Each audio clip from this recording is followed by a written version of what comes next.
बिहार में विधानसभा का महत्वपूर्ण सत्र जारी है। नीतियां बन रही हैं, फैसले लिए जा रहे हैं, लेकिन विपक्ष की सबसे बड़ी कुर्सी आज खाली दिखाई दे रही है और इसकी वजह सिर्फ एक नाम है, तेजस्वी यादव। हाँ, वही तेजस्वी यादव, नेता प्रतिपक्ष। लेकिन इस वक्त वो सदन में नहीं, यूरोप में है, यानी विदेश यात्रा पर परिवार के साथ छुट्टियां बिता रहे हैं। अब सवाल यह है कि क्या छुट्टियां गलत हैं? तो बिल्कुल नहीं, लेकिन विपक्ष का कप्तान सत्र के दौरान देश से बाहर हो जाए तो राजनीतिक हलकों में हलचल होना तय है। सोशल मीडिया पर एक ही चर्चा है, क्या तेजस्वी राजनीति को पार्ट टाइम की तरह लेते हैं?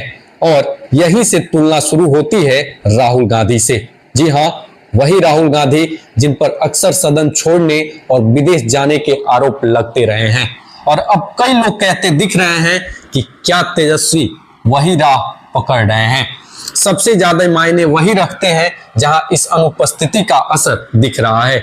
बिहार में चल रहा बुलडोजर एक्शन, अवैध निर्माण हटाने के नाम पर झुग्गियां टूटी, मकान गिरे, गरीबों और दलितों पर कार्रवाई की बातें उठी। यह समय विपक्ष की सबसे शक्तिशाली आवाज को सड़कों पर होना चाहिए था, पर वो यहाँ नहीं, हजारों किलोमीटर दूर थे।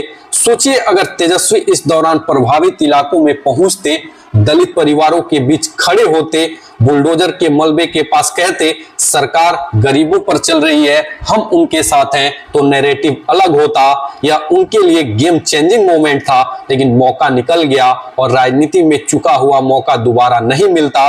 अब बात सिर्फ छुट्टी की नहीं है, बात है समय की। सदन का सत्र खत्म हो जाएगा, फिर तेजस्वी लौटेंगे, बयान देंगे, प्रेस कॉन्फ्रेंस करेंगे, लेकिन वह उतना असरदार नहीं जितना सदन के भीतर विपक्ष की आवाज होता।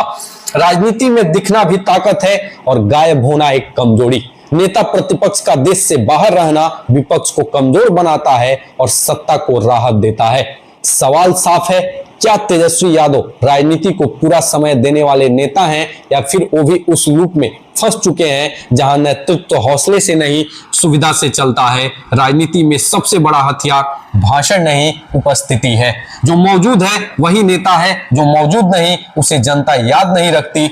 विपक्ष की कुर्सी चाहे कितनी बड़ी क्यों ना हो, अगर उस पर बैठा व्यक्ति वक्त पर सदन में न दिखे, जनता के बीच न उतर सके, तो सवाल उठेंगे और उठने चाहिए। अब देखना यह है वो लौटकर जवाब देंगे या इतिहास उन्हें अनुपस्थिति नेता लिख देगा। अगर आप मानते हैं कि नेता की जिम्मेदारी सत्र से बड़ी होती है, तो इस वीडियो को लाइक करें, कमेंट्स में अपनी राय जरूर लिखें और साथ ही राष्ट्र की रौनक चैनल को सब्सक्राइब करना ना भूलें। धन्यवाद।